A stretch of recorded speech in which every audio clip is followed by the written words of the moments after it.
Combien de fois t'es-tu déjà sentie impuissante, comme si tout le monde décidait pour toi?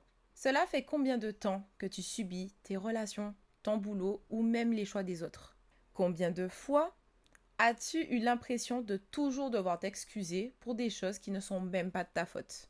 Et combien de fois t'es-tu dit pourquoi ça tombe toujours sur moi? Si tu te reconnais, reste bien ici parce qu'aujourd'hui, il y en a marre d'être victime de sa vie. Je l'ai moi-même été jusqu'à ce que je comprenne comment sortir de ce rôle et transformer ma vie et mener ma barque là où je le souhaite.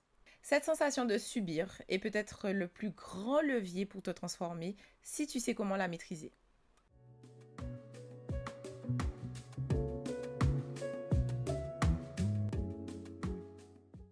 Hello hello et bienvenue dans une nouvelle vidéo dédiée au fait d'arrêter d'être une victime, d'être victime de sa vie.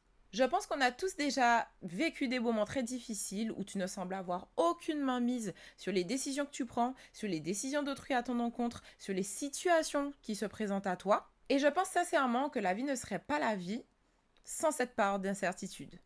Mais le plus souvent, on se retrouve coincé, plongé dans un rôle de victime, ce qui nous pousse à accepter, à se résigner à certaines situations qui ne nous conviennent pas et que nous ne devrions accepter sous aucun prétexte. Si tu es motivé à devenir ce que tu mérites d'être cette année, n'hésite pas à rejoindre la communauté YouTube, Instagram et j'en passe. Donc abonne-toi dès maintenant pour ne rien rater. En premier lieu, il est important de savoir d'où pourrait provenir ce rôle de victime. Un exemple, tu te lèves en retard parce que ton réveil n'a pas sonné, ensuite tu rates ton bus, ensuite tu arrives au boulot et ton manager te fait une remarque, une sale remarque. À ce moment-là, ton discours intérieur peut être pourquoi ça n'arrive qu'à moi? Pourquoi aujourd'hui? Pourquoi moi? Et à chaque fois qu'il t'arrive quelque chose de négatif, automatiquement, ton ego en prend un coup. Et oui, je sais, ça fait mal. Et c'est là que tu peux basculer dans le rôle de la victime, pas parce que tu es faible, mais parce que ton cerveau t'a appris à réagir comme ça. Notre cerveau à tous a ce qu'on appelle un biais de survie, c'est-à-dire qu'il est programmé pour détecter les menaces. Lorsque quelque chose de négatif arrive, un incident ou une remarque désobligeante que l'on te fait, il amplifie l'émotion pour qu'on y réagisse rapidement. Et ça, c'est un réflexe totalement naturel. Imagine que ton cerveau est une alarme incendie ultra sensible. Le problème, c'est qu'il se déclenche même pour une bougie. Un autre exemple qui peut te parler également, tu envoies un message important à quelqu'un et il ne te répond pas. Généralement, si c'est quelqu'un que tu aimes bien, immédiatement, ton cerveau te dit peut-être, il m'ignore, ah, c'est toujours comme ça.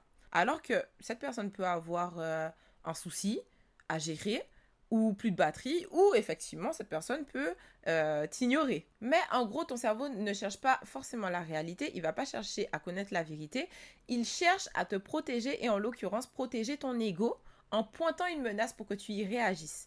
Et malheureusement, ce genre de réactions instinctives peuvent te conforter inconsciemment dans ce rôle de victime. Le deuxième élément qui peut créer également ce rôle de victime est le phénomène d'impuissance apprise. Donc merci la psychologie.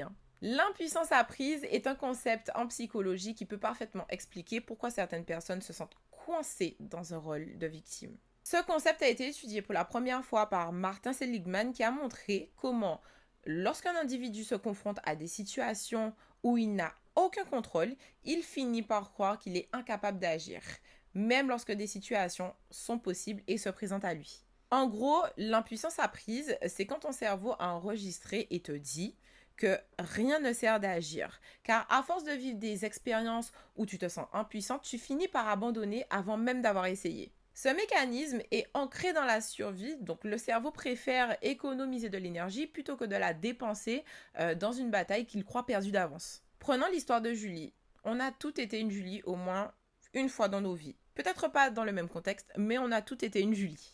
Julie a 30 ans, elle est dans une relation de couple qui ne la rend pas heureuse. Elle fait tout pour que les choses aillent mieux, donc elle propose des discussions, elle essaie de surprendre son partenaire, de faire des compromis, mais à chaque fois, elle se prend un mur, son partenaire la critique ou il ne fait aucun effort. Et à ce moment-là, ce qui peut se passer dans la tête de Julie, c'est qu'à force de recevoir ce rejet, elle commence à se dire, pourquoi essayer, ça ne sert à rien, de toutes les manières, il ne changera pas. Mais le plus grave dans tout ça, c'est qu'elle ne remet même plus en question si elle pourrait quitter cette relation ou poser des limites. Et en gros, l'effet sur sa vie, c'est qu'elle reste passive, elle accepte des comportements qu'elle n'aurait jamais tolérés auparavant et commence à penser qu'elle mérite cette situation. C'est l'exemple parfait du phénomène de l'impuissance apprise sur nos vies. On commence inconsciemment à se persuader qu'on mérite ce qui nous arrive alors que non, non. Le troisième élément qui pourrait expliquer le fait qu'on se retrouve dans une position de victime est le phénomène d'aversion au risque. L'être humain préfère généralement éviter les pertes plutôt que de rechercher les gains. Et ce biais explique pourquoi nous avons tendance à nous accrocher à ce que nous connaissons, même si cela ne nous rend pas heureux, par peur de ce que nous perdrons en changeant cette chose. Par exemple, une personne reste dans un travail qu'elle n'aime pas parce qu'elle craint l'incertitude financière ou la difficulté de trouver mieux. Et en gros, l'aversion au risque décrit la préférence que les gens ont lorsqu'ils choisissent un résultat certain plutôt qu'un résultat incertain. Et le souci, c'est qu'encore une fois, même si on souffre de cette situation, on se retrouve victime de cette situation qui nous dérange et qui nuise au final à notre bien-être. Maintenant que nous avons énuméré les potentielles pistes qui peuvent expliquer notre position, le but est bien évidemment de sortir de ce rôle grâce au mindset. Et pour ça, on peut s'appuyer sur 3 clés. La clé numéro 1 consiste à prendre conscience de ton rôle. Qu'est-ce que tu peux contrôler dans telle ou telle situation? Tu as toujours le choix d'agir dans une situation, que ce soit d'effectuer une petite action ou une grosse action. Prends conscience de ton pouvoir de décision. Seul toi, et uniquement toi, peux décider de ce qui est bon pour toi. Et prends conscience des risques, car garde à l'idée que si tu ne changes pas ton rôle, tu restes toujours un spectateur de ta vie. Et ça, je ne pense pas que tu le souhaites. La deuxième clé consiste à reprendre sa responsabilité. Il faut que tu prennes conscience de ta valeur. Tu es unique, il n'y en a pas deux comme toi. Donc, la première valeur que tu dois t'attribuer, c'est le fait d'être rare, d'être un diamant. Quand j'ai commencé l'athlétisme, je me disais souvent que mes résultats dépendaient de mon entraîneur ou des conditions extérieures. Et un jour, après une contre-performance, je suis rentrée chez moi, frustrée, en accusant tout, sauf moi. Et à ce moment-là, c'est là que j'ai compris que si je voulais progresser, il fallait que je prenne ma responsabilité. Mes efforts, mon mental, mes routines. Reprendre sa responsabilité, ce n'est pas se blâmer, c'est décider où tu veux mettre ton énergie. Pour arrêter d'être une victime, il faut que tu prennes tes responsabilités tout simplement en tant que personne et que tu revendiques tes décisions en les assumant. Et ça, que cela plaise à X ou à Y. Ça, c'est pas nos oignons. Nos oignons à nous concernent le fait de prendre des décisions en accord avec nous-mêmes.